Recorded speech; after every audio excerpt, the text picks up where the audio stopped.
কালকে থেকে গতকালকে আমাকে এলেন বলতেছিল ভাইয়া আমরা একটা মিডিয়া পার্টনার নিয়েছি, কোনো মিডিয়া পার্টনার দরকার নেই, সব মিডিয়াকে ওপেন করে দাও, একটা লোগো লাগাবা, টিভি চ্যানেলে একটা পেপারের টিভি লাগাবা, বাকি সবাই তোমাকে ভিক্টিম বানা দিবে, দরকার কি? ওই টিভির কোনো ভূমিকা নেই, সে কিছুই করবে না। এটা একটা ব্যাড কালচার। প্রত্যেকটা মিডিয়া সমান, এখানে কোনো চৌধুরী বংশের লোক নেই, সবাই সব মিডিয়া সবাই জন্য ওপেন থাকবে।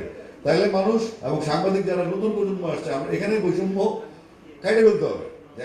আমি নাম উল্লেখ করছি না, বড় আগে নাম বলে দিতে বয়স হয়ে গেছে বলে দিলি না।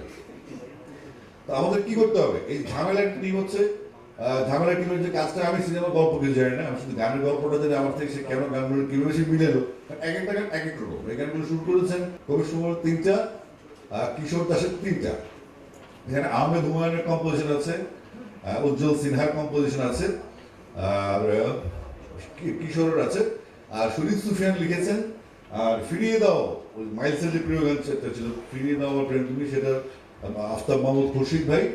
ওই প্রথম যে গানটা ছিল তালাশ, যে জীবনের ঘুড়ি ওড়ে, ওটা আফতাব মাহমুদ খুরশিদ ভাইয়ের লেখা।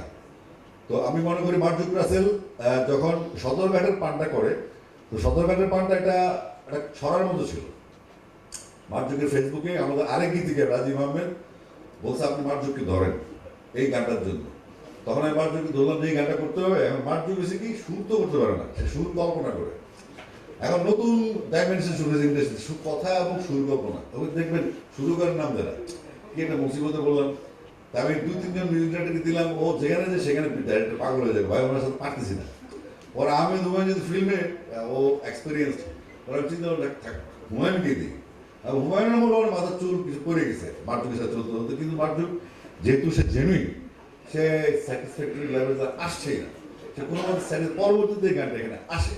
তো আমার কথা হচ্ছে এই যে মার্জুক রাসেল বা আফতাব মাহমুদ খুরশিদ বা শরীফ সুফিয়ান, কবির সুমন, এখানে কিশোর দাস, সেখানে ওনাদের যে অবস্থানটাই সুন্দর গান। এলানকে থ্যাংক ইউ জানাই তার রুচিটার জন্য। এই ছেলেটা 14 বছর ধরে আমি দেখি ডাউন টু আর্থ, সে চুপচাপ কাজ করে। আমি যদি কোনো কথা বলি সে আইন মানে, আর ও যদি কোনো কথা বলে আমি আসলে লজ্জায় করে রাজি হয়ে যাই।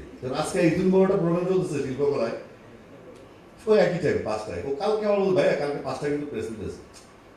5টায় প্রেস মিট, ওদিকে মিথুন বাবুর কথা দিছি, তাই আমি জানি রাত্রেবেলাটা ক্যাচ হবে মিথুন বাবুর সাথে, ঝামেলাটা হবেই। দেখলেনকে বললাম ভাইয়া বেশিক্ষণ লাগবে না, আমি তো জানি এর প্রেস আছে, আমার কি ছাড়বে এরা। আর আমার তো অনেকদিন পর এখানে আসছে এফডিসিতে। এফডিসি আমাদের 97 সালে প্রথম শওকত আলী ইমন ভাইয়ের অ্যাসিস্ট্যান্ট হিসেবে আমি ফিল্ম পাড়ায় ঢুকি, এখানে আড়ার করতে আসতাম ওই সাইডে। তো সেগুলো আমার অন্যরকম ব্যাপার ছিল, মান্না ভাইয়ের সিনেমা, এটা আরেক ড্রিমিং।